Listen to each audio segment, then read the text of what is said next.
Bienvenue sur la chaîne. Animation résumée. Le garçon accueille une extraterrestre sexy qui ressemble exactement à un humain à l'exception de ses oreilles de chat et de sa queue. Tout comme les chats, elle aime les humains et connaîtra également de l'estru, au cours duquel elle aura hâte d'avoir des interactions intimes avec les autres. Cela rend le garçon très ennuyé. Que se passera-t-il lorsque le garçon vivra avec l'extraterrestre sexy et enthousiaste? Voyons voir. Le protagoniste masculin Kyo est un lycéen ordinaire. Un jour, il rencontre une belle fille nommée Eri à une fête qui a des oreilles de chat et une queue. Au début, Kyo pense qu'elle porte les oreilles et la queue comme des bijoux. Il pense seulement qu'Eri est belle et ne ressent rien de spécial pour elle. Kyo se saoule à la fête, et Eri le renvoie chez lui et couche avec lui pour la nuit. Kyo est surpris et ne sait pas pourquoi Eri dort dans son lit. Elle lui dit qu'elle le trouve un peu familier, alors elle dort dans son lit. Eri semble avoir des personnalités différentes des autres personnes. À ce moment, le voisin de Kyo, Manami, vient rendre visite à Kyo. En voyant Eri, elle pense qu'Eri est la petite amie de Kyo. Kyo veut s'expliquer. Mais Manami pense qu'Eri porte des oreilles de chat et une queue pour satisfaire les étranges désirs de Kyo. Alors elle ne croit pas à son explication. Immédiatement après, le professeur de Kyo vient également chez Kyo. Et après avoir rencontré Eri, elle a la même idée que Manami. Eri explique ensuite à Kyo que ses oreilles et sa queue de chat sont réelles, pas des bijoux. C'est une extraterrestre qui vient d'arriver sur Terre. Eri appartient à l'espèce Katia, et leurs corps ne sont pas différents des humains, à l'exception de leurs oreilles et de leur queue. Les Katia sont technologiquement avancés par rapport aux humains. Heureusement, ils sont amicaux et n'ont aucune intention d'envahir la Terre, voulant seulement être amis avec les humains. Eri est la première Katia arrivée sur Terre, et beaucoup d'autres Katia sont encore sur un vaisseau spatial. En apprenant cela, Manami et le professeur de Kyo sont choqués. Ei quitte rapidement la maison de Kyo et commence à surveiller Eri. Il s'avère que la maison de Kyo est à Okinawa. Et il y a une base militaire américaine à proximité. Il y a donc de nombreux espions et agents parmi ses connaissances. Manami et son professeur sont tous les deux des agents. Mais Kyo ne le sait pas. En plus d'eux, il y a un autre ami de Kyo qui est un agent. Et elle s'appelle Aoi. Extérieurement, Aoi est juste une fille calme et douce. Mais en fait, c'est une agente très puissante. Elle possède des super pouvoirs. Et elle est la meilleure pour l'assassinat. Aoi reçoit la tâche d'assassiner Kyo et Eri. Mais comme elle aime beaucoup Kyo, elle ne veut pas le cibler. Après qu'Eri ait rencontré Kyo, elle reste chez lui. La personnalité de Katia est très similaire à celle de Ka. Et ils traitent les gens qu'ils aiment comme la façon dont les chats traitent leurs propriétaires. Eri tombe amoureuse de Kyo au premier regard. Alors elle prend Kyo comme propriétaire. Après avoir vécu dans la maison de Kyo pendant un certain temps, Eri propose soudainement de le payer. Puisque Katia et le gouvernement de la Terre n'ont pas encore officiellement établi de relations diplomatiques, la monnaie de Katia ne peut pas être utilisée sur Terre. Eri propose qu'elle puisse rembourser Kyo en ayant des interactions intimes avec lui. Kyo est très surpris et la refuse. Il apprend ensuite qu'Eri a appris cela à travers quelques vidéos. Je ne pense pas que ce qu'Eri a vu soit une bonne vidéo. Quelques jours plus tard, de nombreux petits robots poussent dans la cour de la maison de Kyo. Ces robots sont cultivés par Eri. Elle apporte beaucoup de capsules de nanomachines, à condition de les planter dans le sol. Les robots peuvent grandir. Ces robots sont doués pour les tâches ménagères et le gardiennage. À l'avenir, ils garderont la maison de Kyo, ce qui peut être considéré comme un moyen pour Eri de rembourser Kyo. Cette nuit-là, une mystérieuse organisation, Beautiful Contact, attaque soudainement Eri et Kyo. Beautiful Contact croit que Katia est l'ennemi de l'humanité. Et ils veulent empêcher Katia d'établir des relations diplomatiques avec les humains. À ce moment, Aoi, portant une armure spéciale, apparaît et bat Beautiful Contact, protégeant Kyo. Elle aime tellement Kyo qu'elle hésite à le tuer. Mais elle peut tuer Eri. Kyo l'arrête immédiatement avec son corps. Réticent à l'accepter, Aoi abandonne l'assassinat après le départ d'Aoi. Une autre organisation apparaît, et il kidnappe avec succès Eri et non Kyo inconscient. Kyo se réveille et part avec son oncle pour sauver Eri. Tout à l'heure, Kyo reconnaît qu'il y a quelqu'un qu'il connaît dans l'organisation qui a kidnappé Eri. Et elle est Manami. Manami se sent coupable, alors elle dit à Kyo qu'elle est en fait une espionne de la CIA. Et l'organisation qui a kidnappé Eri est la CIA. L'oncle de Kyo pense à un moyen d'aider Kyo. Ils arrivent dans un bar, qui est le fief du Beau Contact. Et le professeur de Kyo est l'un de ses membres, après avoir eu une conversation. Beautiful Contact croit que Katia n'est pas une ennemie de l'humanité mais une amie. Et ils décident d'aider Kyo afin de rattraper leurs erreurs précédentes. Kyo et Beautiful Contact lancent une attaque sournoise sur la base de la CIA. Pour aider Kyo, Manami trahit la CIA, tandis qu'Aoi, en tant qu'agent, trahit le gouvernement japonais. Elle rejoint Manami pour aider Kyo à sauver Eri. Quand Eri apprend que Kyo risque sa vie pour la sauver, elle brise la cage et renverse les gardes autour d'elle. Au moment où Kyo entre dans la base, elle est libre. Après cela, Eri et Kyo commencent à s'enfuir. La CIA envoie des tanks pour les arrêter. Et Eri convoque ses robots, qui ripostent avec des marteaux de quasi-antimatière. Un tel marteau peut détruire toute matière inorganique. Et le char disparaît instantanément après avoir été touché, ne laissant que le conducteur du char en vie. Après que Kyo ait sauvé Eri, le vaisseau spatial de Katia atterrit enfin sur Terre. Et les amis d'Eri arrivent. Ils négocieront avec les humains au nom de Katia. À la suggestion d'Eri, ils ont mis des maillots de bain tout en négociant. C'est encore ce qu'Eri a appris dans la vidéo, qui perturberait l'esprit du mal. En fait, cette méthode fonctionne vraiment et ils ont acquis un avantage absolu lors de la négociation. Après les négociations, ils visitent la maison de Kyo. Et ils aiment tous Kyo. Par coïncidence, Manami et Aoi arrivent également ici. Comme Manami a trahi la CIA et Aoi a trahi le gouvernement japonais, ils risquent de subir des représailles. La maison de Kyo est maintenant une ambassade temporaire pour les Katia. Et si la CIA ou le gouvernement japonais envoie quelqu'un pour l'attaquer, ce sera une déclaration de guerre à la Katia. Donc la maison de Kyo est maintenant très sûre. Manami et Aoi décident de vivre ici, donc ils n'ont plus à s'inquiéter des représailles. Manami et Aoi ont toutes les deux le béguin pour Kyo. Ils sont très heureux après avoir emménagé chez lui. Mais parfois, ils se sentent jaloux. Contrairement à Manami et Aoi, Eri montre son affection pour Kyo d'une manière plus directe. Elle entre dans la salle de bain pendant que Kyo se baigne et le rejoint. En découvrant cela, Manami l'arrête immédiatement. Alors que Manami et Aoi prennent un bain, un groupe de personnes attaque soudainement la maison de Kyo. Manami et Aoi n'ont pas le temps de s'habiller et de riposter. Aoi a le super pouvoir de téléporter tout ce qui se trouve à moins de 50 mètres dans ses mains. Elle coopère avec Manami et chasse rapidement les assaillants. Lorsque Kyo entend des coups de feu et se précipite sur les lieux, il voit accidentellement les corps de Manami et Aoi. En conséquence, il est grondé par Manami. Bien qu'ayant échoué à leur première attaque, ce groupe de personnes n'abandonne pas. Et ils continueront d'attaquer la maison de Kyo jusqu'à ce qu'ils capturent Eri. En fait, ils n'appartiennent au gouvernement d'aucun pays et sont en fait de grands fans d'Eri. Avant l'apparition d'Eri, ils aimaient beaucoup les chats. Après l'apparition de Katia, ils deviennent fous d'Eri. Leur chef, Antonia, est un homme super riche qui décide de kidnapper Eri dans sa maison, peu importe combien cela coûtera, faisant d'Eri leur dieu. Récemment, Eri subit de l'estrue, alors elle est très excitée, impatiente d'avoir des interactions intimes avec Kyo. Mais Kyo est très timide et la refuse. Plus tard, Eri reçoit une mission et doit se rendre à Tokyo pour enquêter sur la société humaine. Voyager permet à Eri d'évacuer son surplus d'énergie afin qu'elle ne soit pas impatiente d'avoir un contact physique étroit avec Kyo. En fait, avant l'arrivée de Katia, un autre extraterrestre, Dojijia, est déjà arrivé sur Terre. Ils sont les ennemis de Katia et ont déjà une forte influence sur Terre. C'est précisément à cause de la Dojijia que le gouvernement japonais a envoyé Aoi assassiner Eri. Quand ils apprennent où se trouve Eri, ils envoient une autre attaque contre elle. Manami et Aoi craignent qu'Eri soit attaquée, alors ils se joignent au voyage. Ils traînent ensemble au centre commercial tout en quittant le centre commercial. Manami et Aoi remarquent que quelqu'un les suit. Après avoir discuté, ils décident qu'Aoi trouvera une opportunité de s'occuper du harceleur et que Manami protégera Eri et Kyo. Ils prennent ensuite le tram jusqu'à la zone suivante. Dans le tram, un autre groupe attaque soudainement. Ils battent Manami et capturent Eri et Kyo. Au moment où Aoi bat le harceleur et retourne dans le tram, Eri et Kyo ont disparu. Heureusement, les personnes qui capturent Eri et Kyo ne sont pas des Dojijia, mais des fans fous d'Eri. Ils veulent juste qu'Eri soit leur dieu et ne leur feront jamais de mal.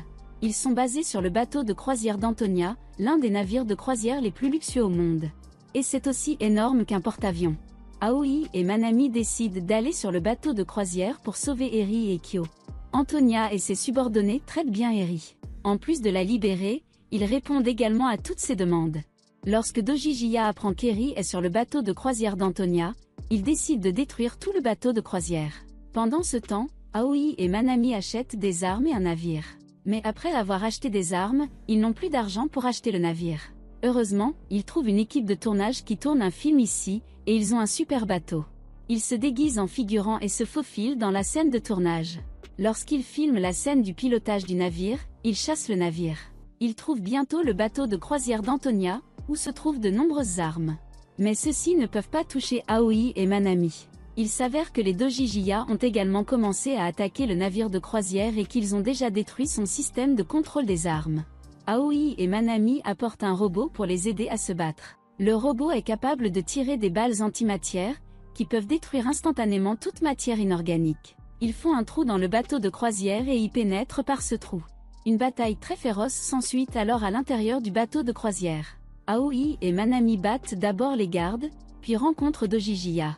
L'armure spéciale d'Aoi est en fait fabriquée par Dojijia, et elle ne peut pas attaquer Dojijia lorsqu'elle la porte. Par conséquent, Aoi ne peut utiliser que le rebond de la balle pour tirer sur Dojijia. Ce tir brise la puce de contrôle de l'armure de Dojijia, ne lui laissant d'autre choix que d'enlever l'armure. En colère, la Dojijia ordonne immédiatement à ses subordonnés de tirer sur ses coordonnées. Ils ont frappé Aoi, l'assommant. L'attaque endommage également gravement le navire de croisière, qui coulera peu de temps après. Les personnes à bord doivent fuir immédiatement. Eri et les autres rencontrent Antonia lors de leur évasion. Kiyo dit à Antonia que ce qu'elle fait est mal. Si Antonia aime vraiment Eri, elle devrait respecter les pensées d'Eri au lieu de la kidnapper et de la forcer à devenir un dieu. Convaincue par cela, Antonia s'excuse sincèrement auprès d'Eri et s'enfuit avec eux, tandis que les autres s'enfuient. Seul Kiyo court dans la direction opposée. Il ne voit pas Aoi et est très inquiet pour elle. Finalement, il parvient à retrouver Aoi inconsciente et à la sauver du bateau de croisière. Aoi est très touchée, et elle aime encore plus Kiyo. De toute évidence, Manami et Eri aiment aussi Kiyo. Alors, quelle fille choisira Kiyo? Voyons voir, et je suis sûr que vous serez surpris quand vous verrez la fin de l'histoire. Après cette bataille, Katia analyse les armes et l'équipement de la Dojijia.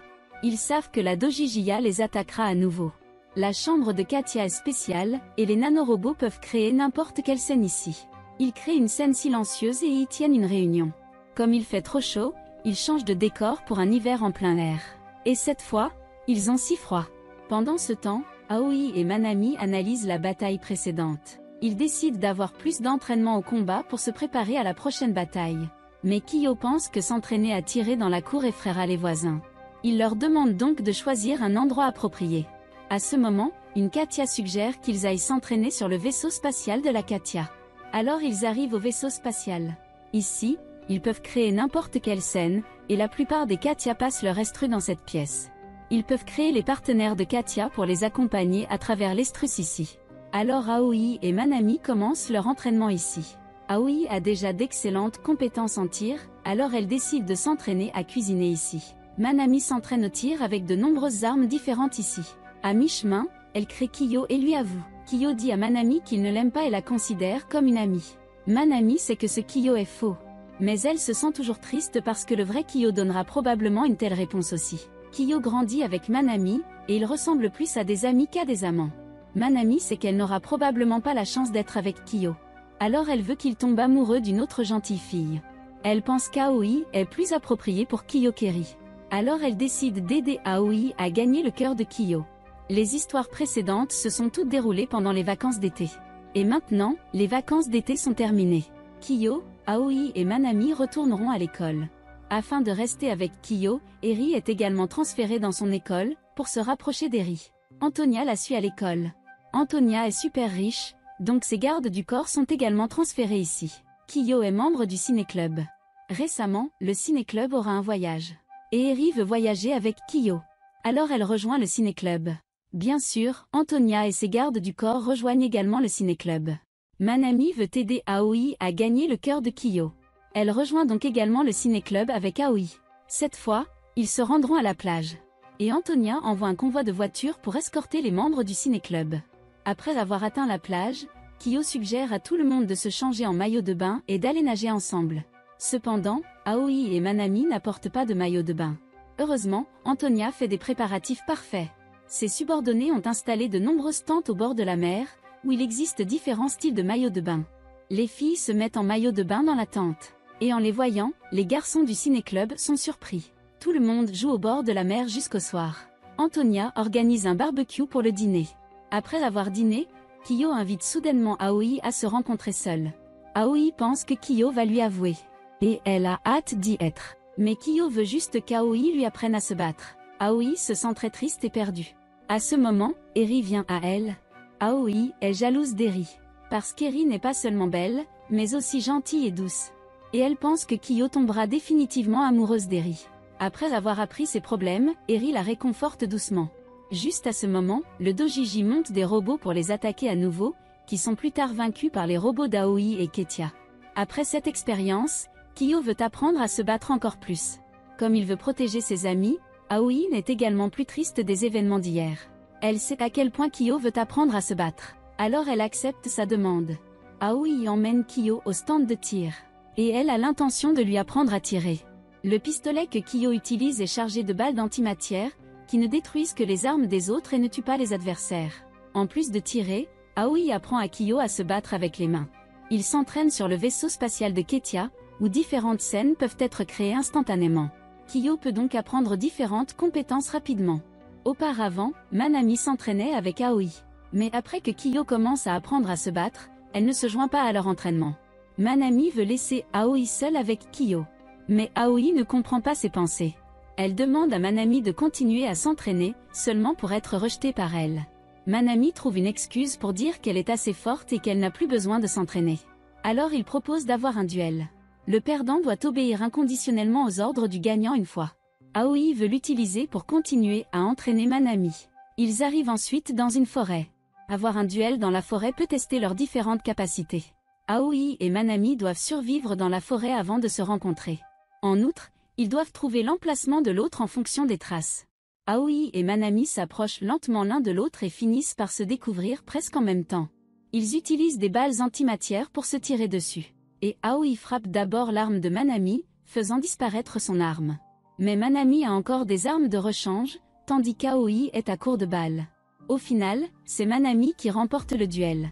Elle ordonne à Aoi de traiter Kiyo de manière plus intime. Aoi est surprise par cet ordre, car elle sait que Manami aime aussi Kiyo. À ce moment, deux soldats envoyés par la Dojijia les attaquent soudainement. Manami et Aoi esquivent l'attaque immédiatement.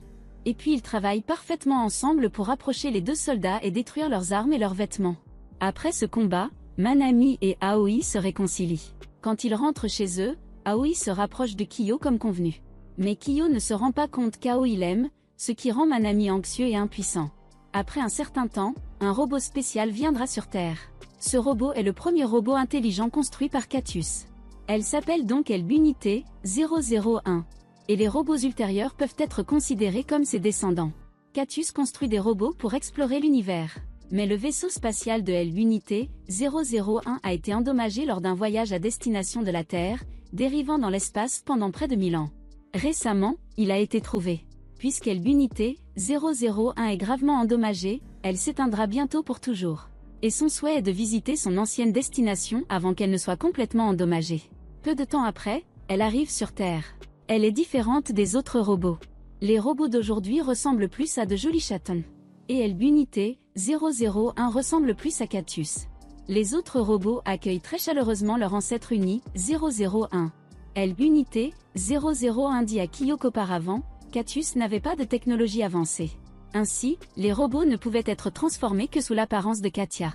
Maintenant, ils peuvent faire ressembler les robots à des chatons. Et ils travaillent plus efficacement. De plus, une autre raison très importante est que les robots n'ont pas d'émotions riches maintenant. Elbunité 001 et les robots de sa génération ont des émotions similaires à celles de Catus, ce qui a même conduit à une guerre entre les robots et Catus auparavant. Maintenant, Elbunité 001 est le seul robot qui possède des sentiments. Alors elle se sent parfois seule et triste. Quand elle vient sur Terre, elle est émerveillée par la beauté ici. Elle espère désespérément que ses compagnons verraient aussi la beauté de la Terre. Mais c'est impossible, car ses compagnons sont tous des Catus et ils sont tous morts. À ce moment-là, la vie de Elbunité 001 touche également à sa fin. Tout en regardant la beauté de la Terre, elle chante une vieille chanson puis s'éteint. 4 robots, ça veut dire qu'elle est morte. Eri et Kiyo sont en deuil pour Elbunité 001. Elbunité 001 et ses compagnons ont déjà voyagé dans l'espace pour établir une amitié entre Katia et les humains. Mais malheureusement, ils n'ont pas réussi à atteindre la Terre. Heureusement, Elbunité 001 est morte sur Terre. Ce qui est une bonne fin pour elle. Noël est l'une des fêtes les plus importantes au monde. Le capitaine du vaisseau spatial Katia décide de se rendre sur Terre à Noël pour rendre visite aux dirigeants de certains pays. Elle se rend d'abord chez Kyo. Mais les Dojijia en profitent pour l'attaquer. Ils utilisent des drogues pour mettre le capitaine dans le coma. Ils attaquent également le vaisseau spatial de Katia. Cette fois, au lieu d'utiliser la technologie, ils utilisent le pouvoir de la magie pour mettre le temps en pause dans le vaisseau spatial. Et tous les Katia du vaisseau spatial sont incapables de bouger. S'il n'est pas habité, le vaisseau spatial continuera à se diriger vers la Terre. S'il s'écrase directement sur Terre, tous les êtres vivants sur Terre seront détruits. Cependant, le vaisseau spatial a un programme d'autodestruction, qui sera activé avant qu'il ne touche la Terre, provoquant l'explosion instantanée du vaisseau spatial. Toutes les personnes dans le vaisseau spatial mourront dans l'explosion. Maintenant, seul le capitaine peut changer la direction du vaisseau spatial. À ce moment, la cloche du capitaine vole soudainement vers Kyo. Il s'avère qu'avant de tomber inconscient, le capitaine a nommé Kyo comme nouveau capitaine. Mais le problème est de savoir comment Kyo peut entrer dans le vaisseau spatial. La machine volante du Katia a été endommagée par les Dojijia. Donc, pour atteindre l'espace, ils doivent demander l'aide d'Antonia. Antonia, afin d'aider Eri, décide immédiatement d'acheter une fusée.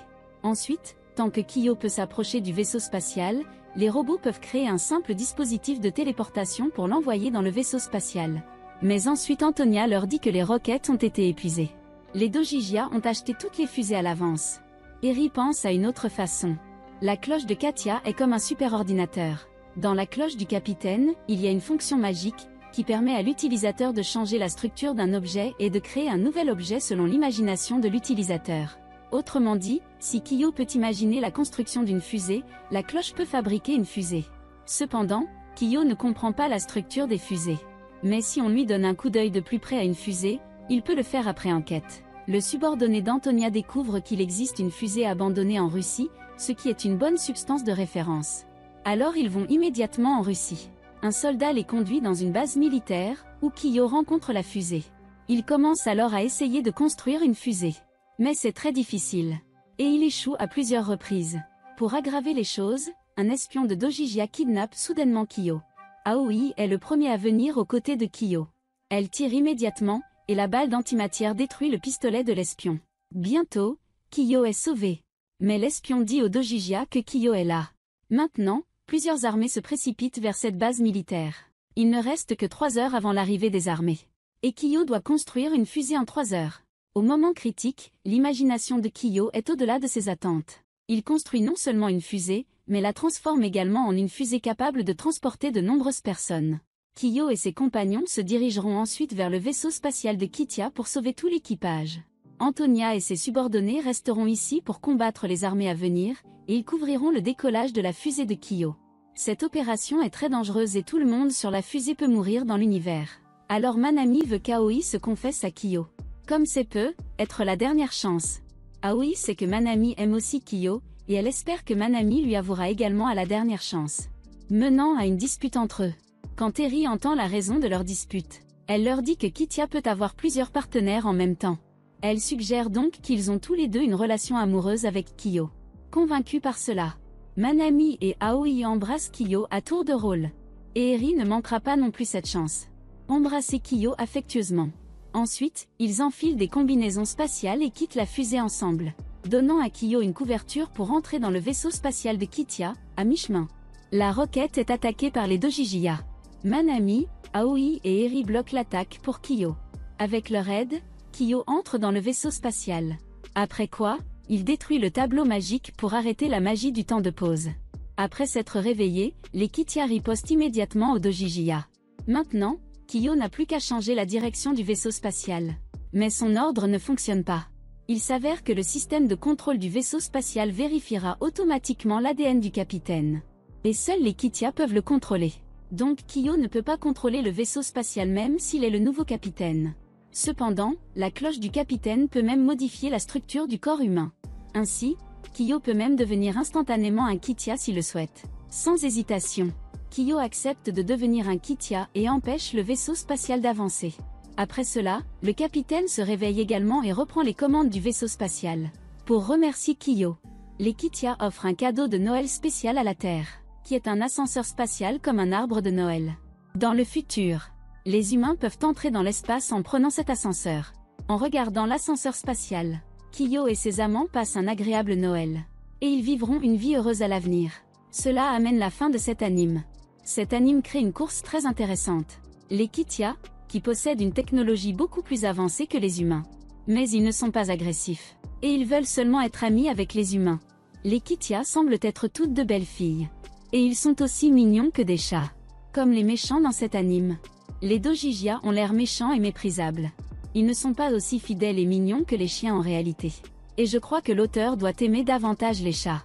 Ici, je veux vous poser une question. Si des extraterrestres comme une sorte d'animaux venaient sur Terre, préférez-vous voir des Kitia ou des Dojijia? Ou des extraterrestres comme d'autres animaux? Commentaire ci-dessous pour me le dire.